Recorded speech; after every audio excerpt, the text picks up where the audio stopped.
Hey, what's going on, everybody? It's Corey back again with another Cannoli Productions video. I actually put together a video a couple weeks back of some of my Jedi Starfighters that I was going to go over with you guys. But after spending like 45 minutes on this video, I was like, there's no way I'm going to be able to put that out there and have it, have a good video for you guys to watch and really, I don't know, I didn't take the time to really set that video up properly before I did it. So overall, I ended up just junking it. Over the course of the past few weeks, I've just been taking some time to myself to kind of, how do you say, take an inward look at myself in the direction on where I want this channel to go in the foreseeable future with the years to come. I've been watching a few different of my main casters on YouTube that do similar things as I do with different products, not necessarily just Lego, but in terms of, old toys, model cars, things like that, to kind of get a little bit more of a sense of direction and purpose with what I plan to do in the next few years with this and where it's going to go from there. And between that and work, working 10, 12-hour days, I recently had to end up taking some time to myself over this past week. I ended up sleeping the wrong way. I had a nerve in my neck that was pinched pretty bad. I couldn't really move all weekend. It left me unavailable to really make videos for you guys or even really do anything that I wanted to do. I finally got the majority of that problem worked out thanks to medication and heat. But just spending a lot of time on self-reflection for, as I said, what I want to do here, and rest and recuperating from work and trying to get a sense of direction of where my life is going to be going in these next few months pertaining to education and work on top of that. So Corey with a Cannoli Productions video starring Shadow, if he decides he's going to stay there, or if he, is going to wander about like he normally typically does. Today I have the Lego Star Wars X-Wing fighter. It comes with 4 minifigures. It is R2-Q2, Biggs Dark Glider, R2-D2 from the similar sets of this year. I believe this set came out in 2020, around when the Rise of the Skywalker movie came out. They re-released this X-Wing set. Don't quote me on that. I didn't really look up the exact date on when this set was released or the year. I do know that it is no longer in production. And also it comes with Luke Skywalker. So this is a 730 piece X-Wing set, which I have here.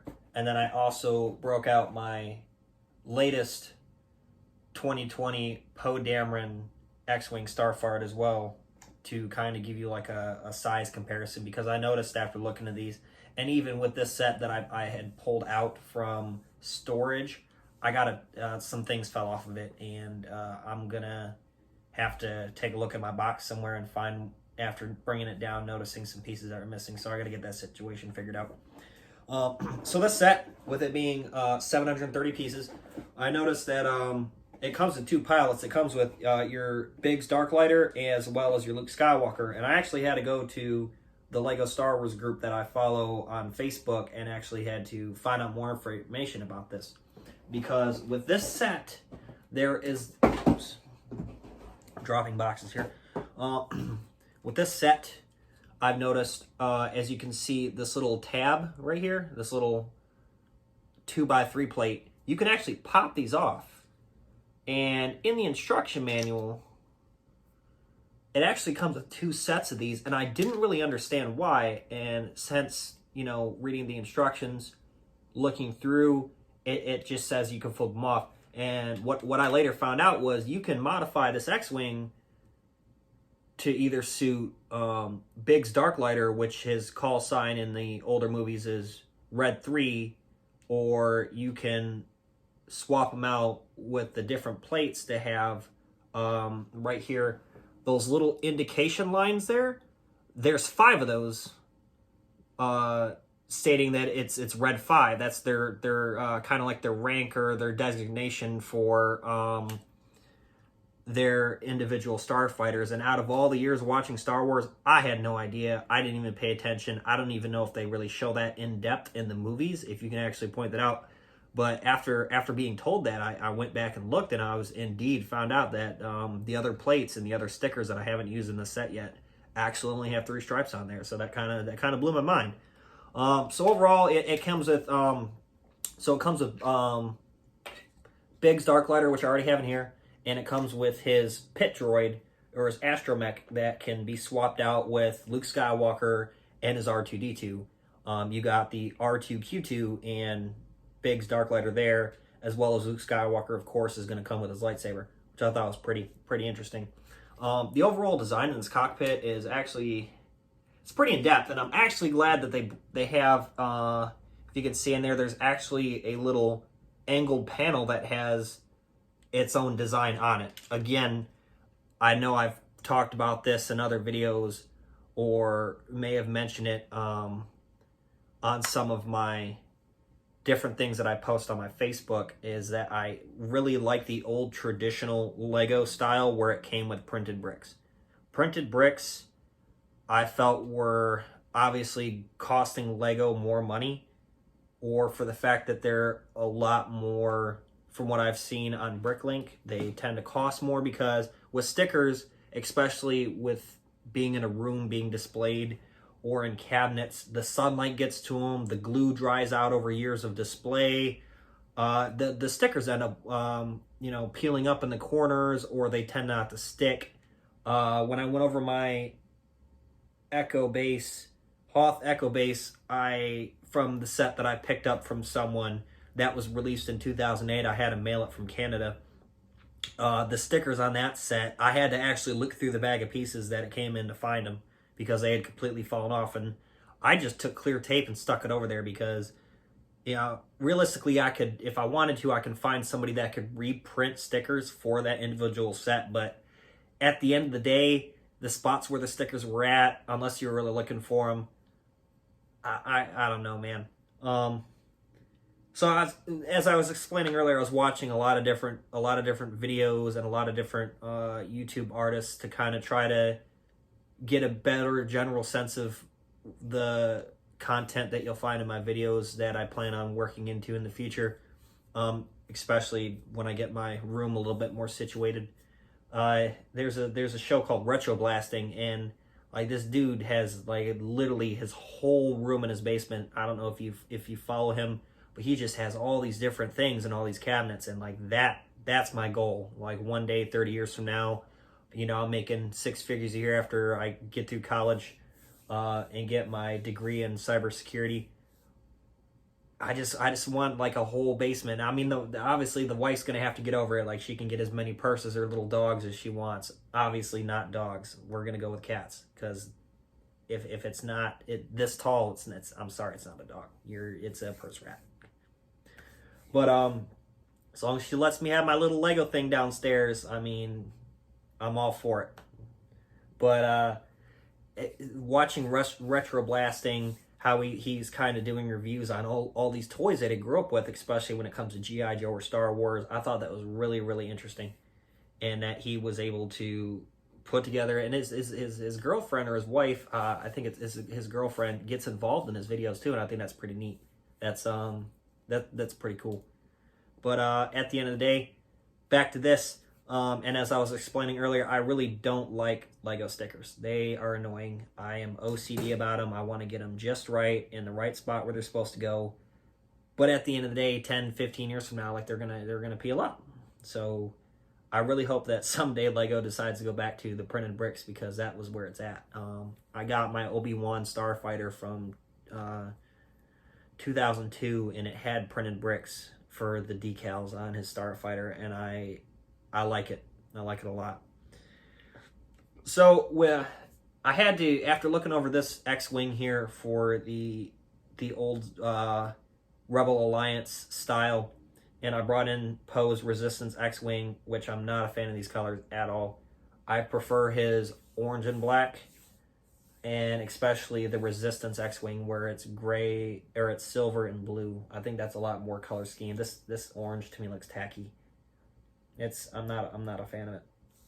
So what I've noticed right away was the fact that the cannons on this X-Wing were traditionally smaller. And I know they explain it in the books as well,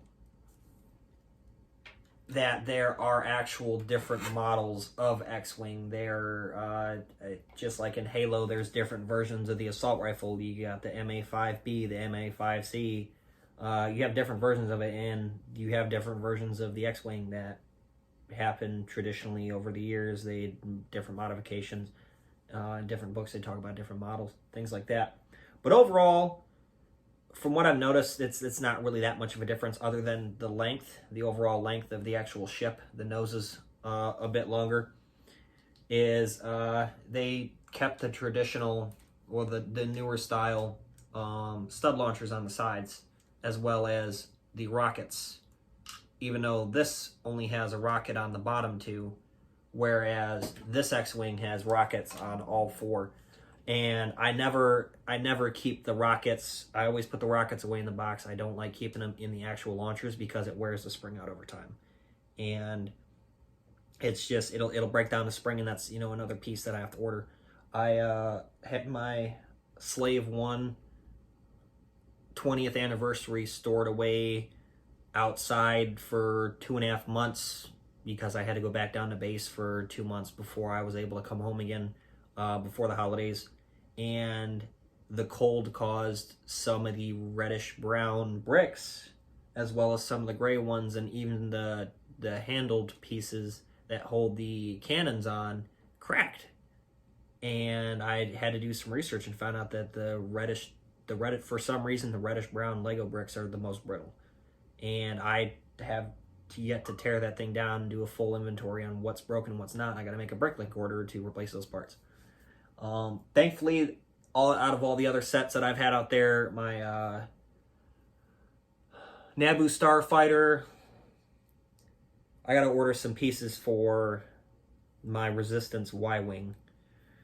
My Tantai 5, my the latest Millennium Falcon for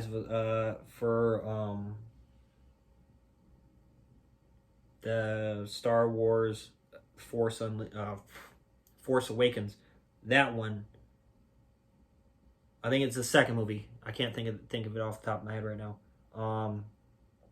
The second one after Force Awakens, the version of that Millennium Falcon, I got that one as well. All those other sets, I didn't notice any damage on them. I didn't notice any damage on my Sith TIE Fighter, any of my battle packs, nothing. It was just for some reason that Slave 1, I got cracked pieces. So I gotta inventory that. I know I've mentioned about this Star Destroyer, this UCS Star Destroyer that I had planned on doing this huge big 3-part video on, going over the book, the box, and then the actual set. I spent a month and a half, almost 2 months, just taking my time on that set, getting it all nice, putting it all up on display. I had it on my, if you follow me on Facebook, you'll see pictures that I took of it while it was up. It lasted 5 days on that shelf, and I guess the stand underneath it started to collapse on itself.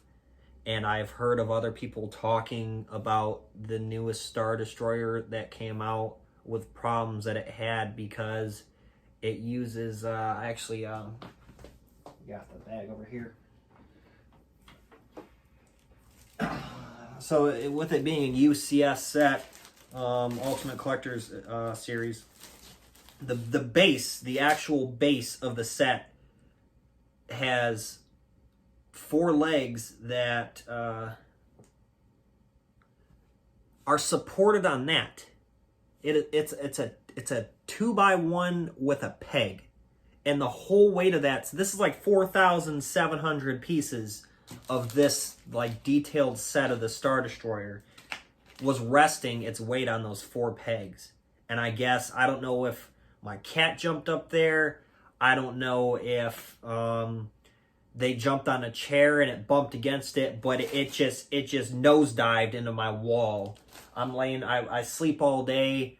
I had a really bad night's sleep the night before. I think I only got like 2 hours of sleep. I had to go work 10 hours the next day. And I sleep 4 or 5 hours. I wake up at 8 o'clock at night and I go downstairs, eat, watch TV, whatever, come back upstairs. I go to lay back down again. I just start hearing Lego pieces fall to the floor. And then I hear my cat, you know, obviously this guy's shadow just flying out of the room. I was like, oh man, don't even tell me that's what I think it was.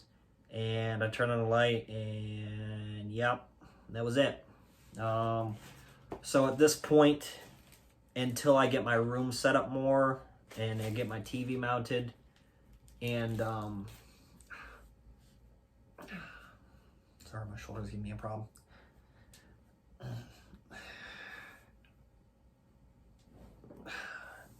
Until I actually get a curio cabinet for this set, I'm just gonna tear it down. And I didn't even, it's been a week and it's still on my floor and majorly put together. I'm just taking my time breaking it down because I'm just so upset. I'm just gonna save it for the future. I'm gonna put it up in bags. I'm not even gonna bother rebagging it, numbering bags. I don't plan on selling it. I thought about selling it as soon as it happened. I was like, well, it's getting thrown in the box and someone's picking it up for like $700 because I'm not dealing with it anymore. And I was like, no, like if I sell it and make the money now, it's just going to be that much more expensive years down the road. Like the price is going to go up.